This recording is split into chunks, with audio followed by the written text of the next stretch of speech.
And submission is something that begins with God. And so the relationship, some parts of our Bible are torn out because we are influenced by our culture.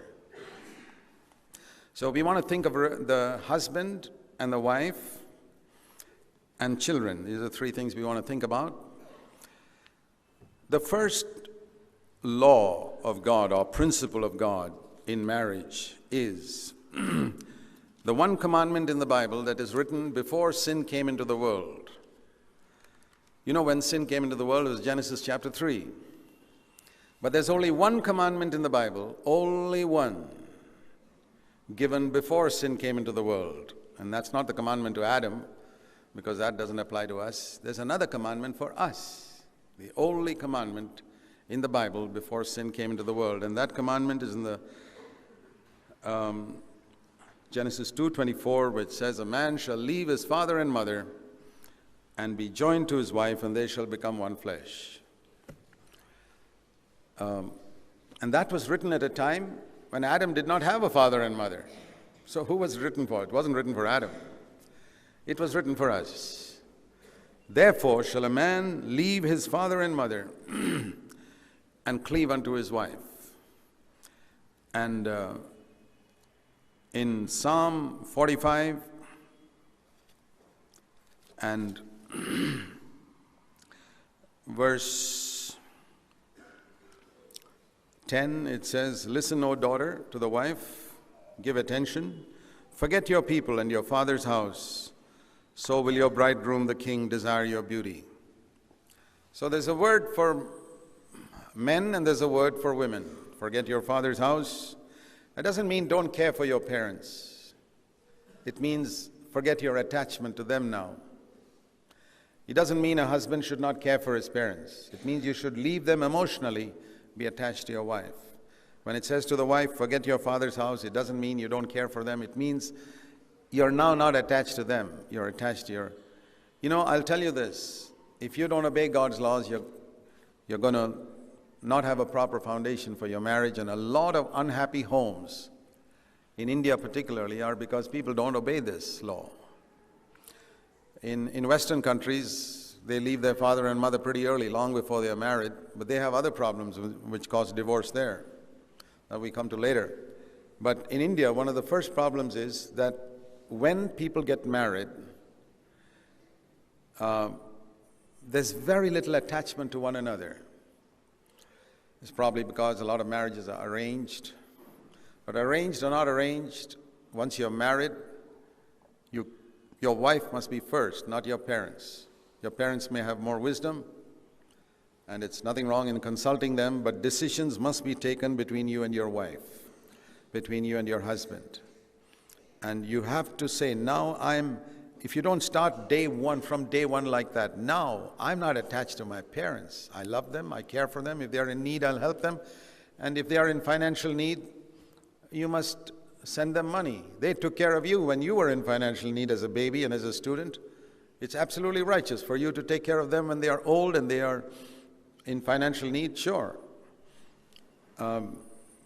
But other than that, your attachment must not be to them. Your attachment must be to your wife. And sisters, if you're married, your attachment must be to your husband. Now you can listen to this, but do you see a lack in your own life? Do you feel that you have not done that so far? Do you feel that your wife feels that you're more attached to your parents than to her? Does your husband feel that you're more attached to your parents, sisters, than to him? How do they sense that? They sense that. You can theoretically say, no, I'm attached to you. But it's not a question of theory.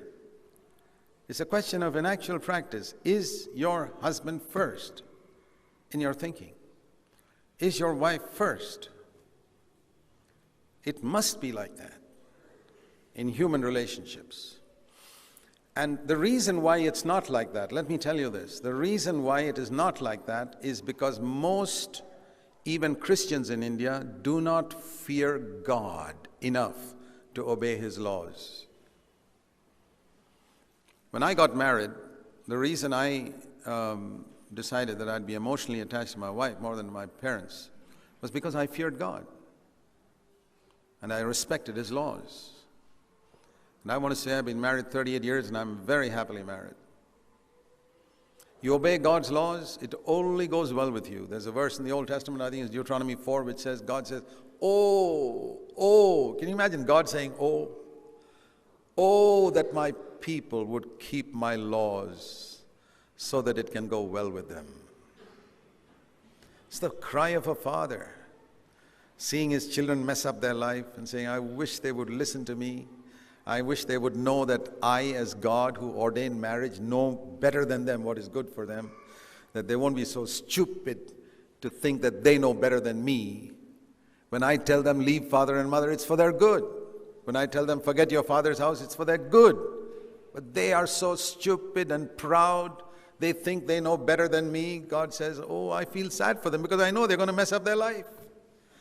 And once you've messed up your life, it's so difficult to restore it. There's a saying in the world, prevention is better than cure. It's always better to prevent something than after creating a mess to try and solve it.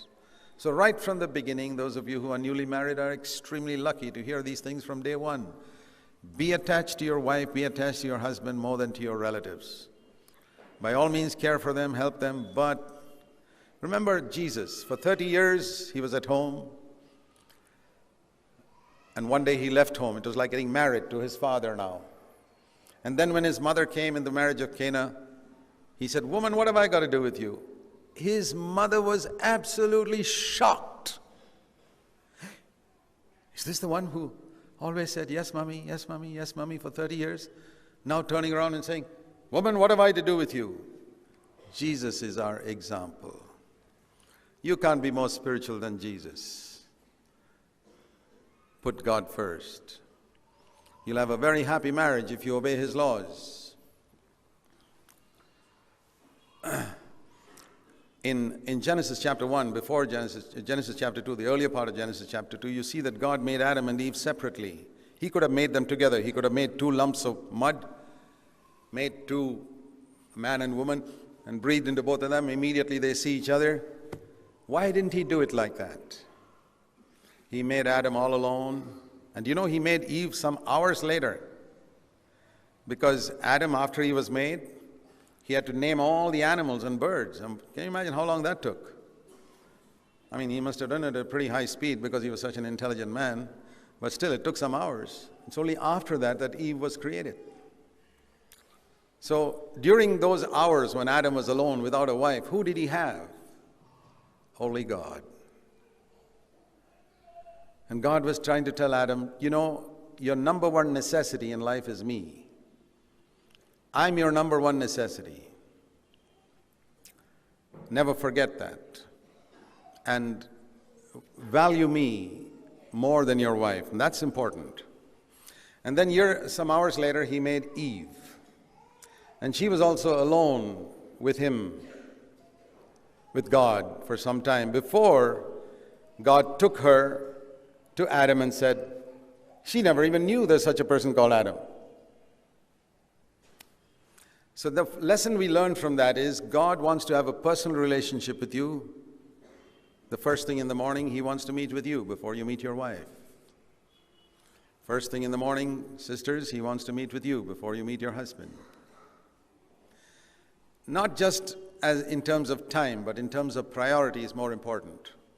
That in my priority, God is first, then my husband, then my wife, then parents, relatives, after that. So it's all a question of priority. You know, we don't put the roof underneath and the foundation on top. Don't do that. It'll be an upside down house, and many homes are upside down because God is not on top. God is in some corner. Parents are on top. In between are the husband and wife. It's all upside down in our homes, in many, many homes.